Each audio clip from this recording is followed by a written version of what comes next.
Naitwa Baraka Emmanuel Mwampagama, mkazi wa Makareli Kandete. Changamoto tunazozipata hapa, mvua ikinyesha hapa yanatoka matope kule juu kule, yanashuka yanazuia hapa. Kwa hiyo tunawahi asubuhi, lakini mimawe yenyewe hiyo imekaa vibaya, ni hatari kwetu. Inatakiwa watufikirie kuhusu hapa, waturekebishie, kwa sababu hapa matope haya saizi wameshindilia. Mvua itakuja usiku inashusha matope hayo yote, yanashuka hapo chini. Hii tunapata ni shida ni sisi.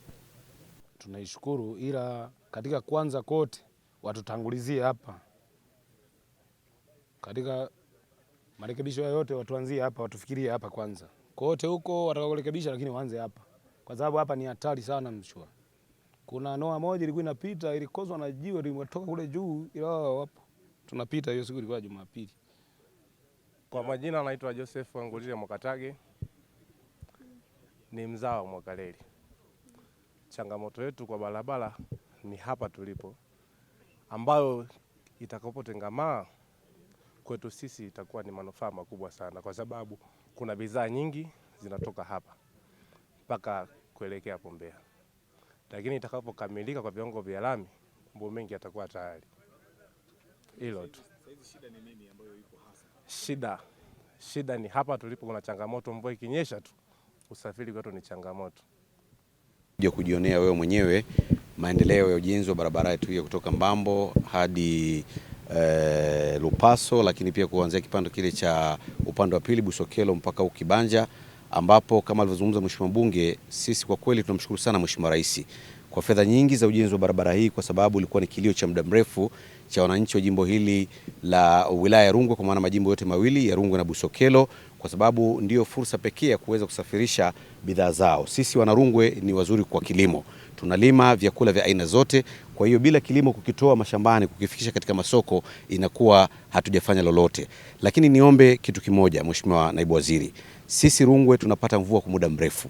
Tumeanza sasa hivi Desemba hii, tutakwenda nayo mpaka Juni ama mpaka Julai. Sasa ni lazima mkandarasi tuombe aongeze kasi ya ujenzi wa eneo hili, lakini kama alivyosema meneja, kuna maeneo yanajifunga kutokana na uhalisia ulivyo. Sasa naye awe tayari, manake usiku mvua zinaweza zikanyesha, udongo huu ukashuka, wananchi wakashindwa kupita. Kwa hiyo wakati wote tutakapomhitaji aweze kuamua barabara kupita, awe tayari ili wananchi waweze kupita na kuendelea na shughuli zao kama kawaida. Asante sana. Lakini mmewatoa watu wapite kwenye barabara mpya, na udongo wa huku, hizo barabara mpya pia zitakwamisha watu. Kilomita 35 sio mchezo. Ainisheni maeneo yote ambayo umesha yavuruga, muyaweke sawa. Wakati mnajenga, watu wasikwame. Na nimesema tu watu wasikwame, lakini pia mjue anaweza kuwa mtu anakuja na parachichi zake, anakuja na ndizi zake, akakwama kwa siku 3, hiyo biashara imemharibikia. Kwa hiyo hilo ni swala muhimu sana, mkalifanyia kazi na muwaambie hawa wakandarasi hawa wahakikishe hilo wanalifanya.